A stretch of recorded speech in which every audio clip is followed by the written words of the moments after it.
everyone. With China's current rise, it's easy to overlook the U.S. past contributions to aiding China, and it's unclear whether the U.S. regrets that decision now.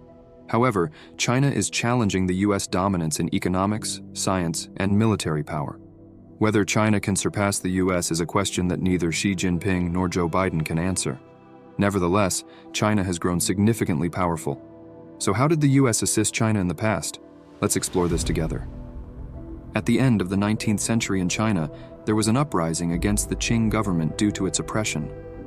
This movement, known as the Boxer Rebellion, occurred in 1900. That year, the Boxer Rebellion took over Beijing and several cities, forcing Empress Dowager Cixi's Qing court to flee. Exploiting this chaos, the Boxers targeted missionaries and foreign expatriates, looting, destroying property, and committing murders.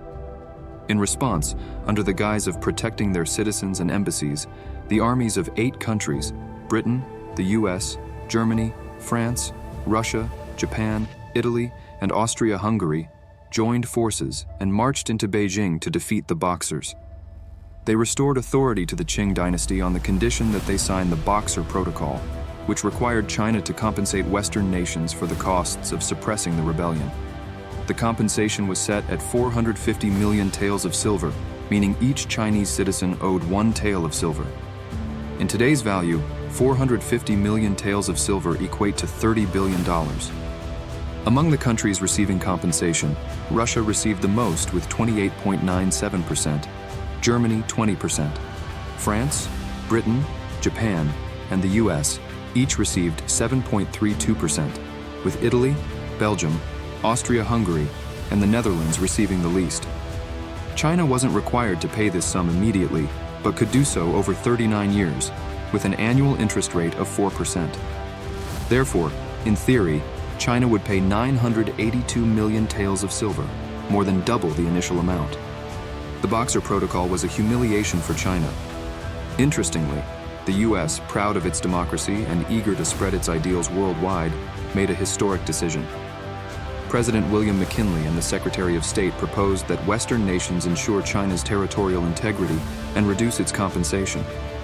The US declared that after an investigation, it found its losses to be under $24.4 million, so it only took that amount and returned the excess to China. The sum China received back was $29 million. This gesture by the US of returning the compensation was followed by other countries years later, such as Britain and France in 1920, Japan in 1923, the Netherlands in 1926, and Italy in 1933, each returning different amounts but all in a spirit of sympathy for China. Thanks to this, China only had to pay 58% of the total amount stipulated in the Boxer Protocol and could send students to Europe and America to study. After announcing the reduction in compensation for China, in 1906, Edmund James, the president of the University of Illinois, suggested that President Theodore Roosevelt send people to China to survey the education situation and attract Chinese students to the U.S. to train an intellectual class that could influence China's leaders. Missionary Arthur Henderson Smith also convinced the president to open schools in China and bring Chinese students to the U.S., arguing that this was the best way for China and the U.S. to bond economically and politically, and they persuaded the president. At the end of 1907, President Roosevelt stated that the U.S. should assist China in education and encourage its students to study in the U.S. The Chinese government at that time expressed its gratitude to the U.S. by naming a sports complex at Tsinghua University after President Roosevelt and erecting his statue, which was later destroyed in 1949 during the Chinese Civil War.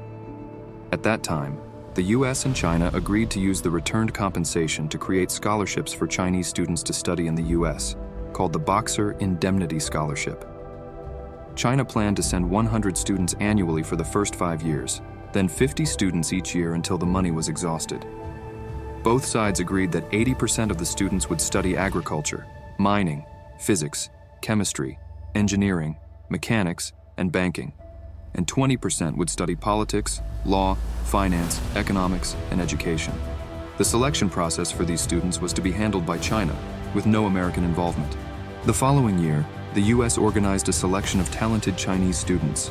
68 students passed the preliminary exams in Chinese literature, English, mathematics, physics, chemistry, and history of England, the U.S., Greece, and Rome. After the exams, 47 students were chosen, and in October 1909, the first group of students went to study in the US. The examination process was strict. Candidates had to excel in Chinese and English literature, be healthy, and have a clean background. To prepare for sending talent to study in the US, China even built a school called the Tsinghua School in 1911, which was later renamed Tsinghua University in 1924, and today is the most prestigious university in China. Additionally, in 1972, the US used the returned compensation to build the modern Peking Union Medical College Hospital and Peking Union Medical College. So did sending people to the US benefit China in any way? There were several outcomes. From 1911 to 1928, China sent over one person to study in the US and continued to send people afterward, but there are no statistics available. Although the number of students studying in the US was not very high, the most important thing is that the US trained many excellent scientists for China, some even among the world's best, making significant contributions to China's development in both humanities and technical sciences. For example, thanks to them, China completed its atomic bomb, missile, and artificial satellite programs 20 years earlier. Key scientists in these programs, such as Qian Xuesen, Deng Jiaxian, and others, studied in the US. Two of the most notable Chinese students the US takes pride in are Shih and Qian Xuesen. Shih, who went to the US in 1910 and returned in 1917, was a poet, historian, philosopher, educator, ethicist, and a great scholar of China. Awarded 36 honorary doctorates mainly from the US, known for his contributions in many fields. Qian Xuesen, known as the father of Chinese missiles and space exploration, participated in the Manhattan Project and the US missile program, earning the rank of colonel, and was the only foreigner in the US Air Force's Scientific Advisory Group. After the founding of the People's Republic of China, Qian Xuesen wanted to return to China, but was initially refused by the US for fear of revealing military secrets. The Chinese government negotiated with the US to bring him back in exchange for some captured American pilots. After 5 years under house arrest, Qian Xuesen was deported by the US in 1955 and returned to China. He proposed many ideas for building China's missile, aerospace, and space exploration sectors. From 1958 onwards, he led the research and development of missiles and spacecraft, receiving numerous honors for his outstanding contributions, including titles such as Outstanding Contributor to Science and Technology, medals of meritorious service in the fields of nuclear weapons, missiles, and satellites, and the prestigious title of Father of Chinese Missiles and Space Exploration. So we have explored the US decision to help China, and now China is using what it learned to challenge the US dominance. However, the US is not the only country that has trained talent for China. The Soviet Union also trained many other talents. Nonetheless, the US has made significant contributions to China. It's a fascinating dynamic. What started as a strategic move has evolved into a complex geopolitical rivalry. While some might argue that the US underestimated China's rise, others see it as an inevitable shift in global power structures. What do you think? Did the US make a strategic mistake, or was this an unavoidable outcome in an interconnected world? Share your thoughts in the comments below. Thanks for watching.